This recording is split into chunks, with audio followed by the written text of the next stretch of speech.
آره یک درگه کنه تو وقت زی کسی خانم کدم بشی حاجی صاحب بشی حاجی صاحب دروی اولی بودیم کجا مردم میدی یا دروی اولی نشان میدادیم با سجره مبارک نشان میدادیم یا سجره مبارک هم زیارت میکرد حال خودیجه خانه است که قدر تاب و توان دارد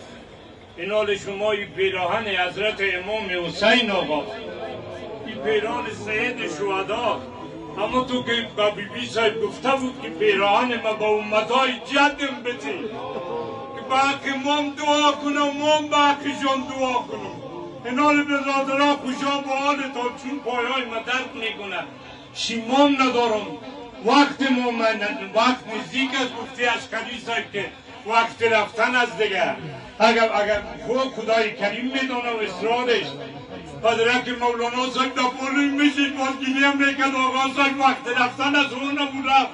ما میدیم از پیش بچیم کجا با حالتان که این پیران حضرت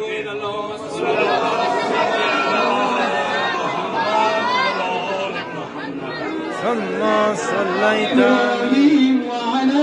آل إبراهيم إنك حميد مجيد اللهم صل على محمد وعلى آل محمد كما صليت على إبراهيم وعلى آل إبراهيم إنك حميد مجيد صلي بنا براء ملك زارا بديد شام الليل روض قدم الضاي وسعي بديد شام الليل روض قدم الضاي وسعي